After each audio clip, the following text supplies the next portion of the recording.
So Joe, we sat down to talk about composer in residence stuff, and I put out the spread of artists that were coming in this year for our international series, and a little bit of some of the folks coming in for the Cactus series and stuff. And I said, what artists would you like to write for? And we'll talk to them and see if you can write a piece for them and premiere it on one of our series.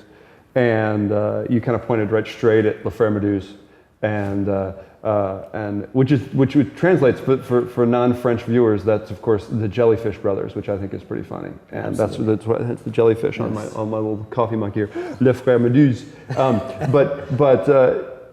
And you pointed right straight at them. And it's a duo, of course, European-based duo of Randall Avers and Benoit Albert.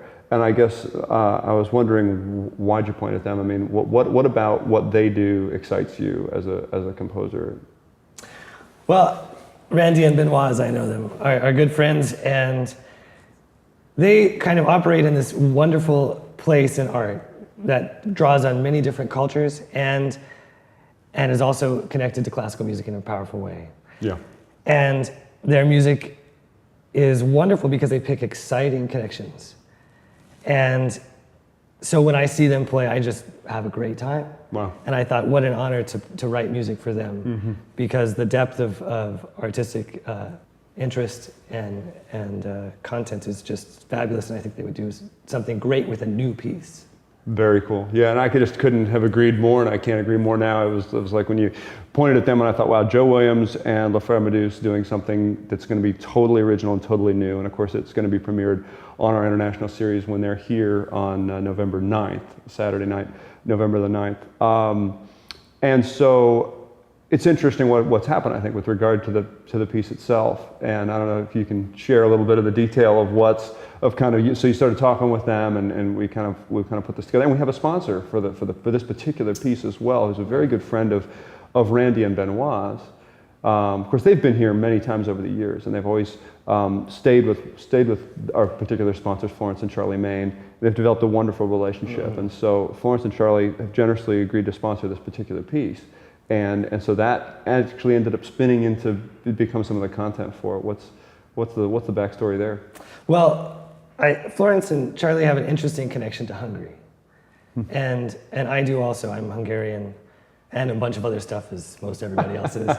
But you're Muttgarian. I'm Muttgarian, and so that really was a spark that started this whole kind of research and journey that I started for this piece in particular. The piece is called Memoria, which is the Memoria, which is the Hungarian word for memory. And it's funny. You can say you would say memory for us, or you can say it in different ways. But the piece is really about a memory that I don't have. If you think about just in our life and in general, we have all these things that kind of hold memories for us and kind of document our world. So with actual, a fairly accurate picture, you can recreate what you were doing by looking at your email and Facebook and all of the other correspondence that you have. What you were doing on like November 5th, 2007. You could find out where you were, who you were working with, what you were thinking about, and all those things can rejuvenate your memory. And it hasn't been like this for very long. 30, 40 years ago, we didn't have these kind of things to get such... a journal or something like that. Yeah. We had journals and documents and letters and pictures and some video. Right. But you start going back and it shrinks and shrinks the amount of information we get on day to day. So I asked my mom about her parents and her grandparents, who are Hungarian. My great-grandparents were Hungarian immigrants. And it was fascinating because I started, I was sitting there on the phone talking to my mom and asking her about just everything that she could remember about her dad. And it really wasn't that much. I mean, she could remember a handful of stories. I learned that my grandfather played accordion, which is the coolest. I love that instrument. Wow. And she told me a bit, and then she told me a bit about my great-grandparents, and then exponentially with each generation that went back, the amount of information got smaller and smaller. And so if I think about my connection to Hungary, the country, it's this tiny thread. It's so little information. And that right there is the basis of this piece. The piece is is in two parts. It's a prelude and a fantasy. The prelude is this sort of nostalgic kind of record. It's an analogy of the what I do know. And then the fantasy is this search, and it's this fairly aggressive, not nostalgic wish, this hope, this desire for a memory that I couldn't possibly have, a connection to a grandparent or a great-grandparent that I really don't have. And that wish and that pain of that search is part of it. It's not all painful, it's not bleak, but it's something I think that anybody can have a connection to, because we don't have, well, in our country, there's a lot of new people. Yeah. And everybody on every level has a thin connection to their past.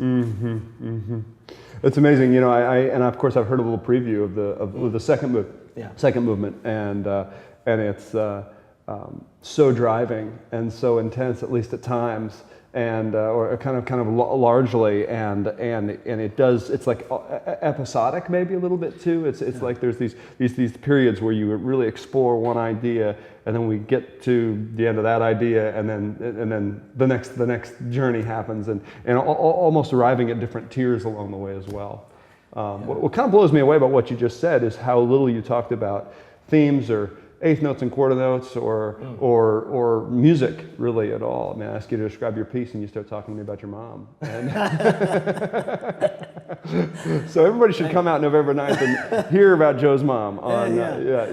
But no, I mean, I think that's really profound because for those of us that aren't composers and don't write music, it's kind of a mystery a little bit how it happens. And so to know that what the generative phase is for you is not necessarily about, okay, let me grab a pen and write down a couple of themes and see what I think sounds the coolest. Right. But instead it's let me figure out what this means to me personally or culturally or in terms of you know, whatever this germ brings to mind for you. Right, and I think that happens, I think, for a lot of composers and some people, is that the process actually develops simultaneously. You start working with materials, real solid musical materials, that inflect a certain idea. This thing sounds driving, this thing sounds searching, this motive is a sort of repose or is nostalgic or any of these things. For me, those things by themselves are interesting, but it's how they're put together that is the most interesting. And so, like when you were saying you were listening to the piece and it's episodic, it is episodic. It's the fantasy is about 8 minutes long, and it's made up of these a few motives that are reordered and expanded and contracted within that framework. Yeah. So we have things that change function. So something like ba-da-da-dum is a very Hungarian thing, actually, because in their language, they have accents on the first syllable. So very frequently you have these, just the way it sounds can represent in music. So you have something that goes ba-da-da-dum, but then it turns around and it goes ba-da-da-dum, and it changes that way that whole thing feels. Wow. So that's that sort of exploration. And I hope when somebody's listening to it, they hear how the same thing changes shape, how it changes context, and how it feels different. Amazing. So, thank you very much. Yeah. Can't wait.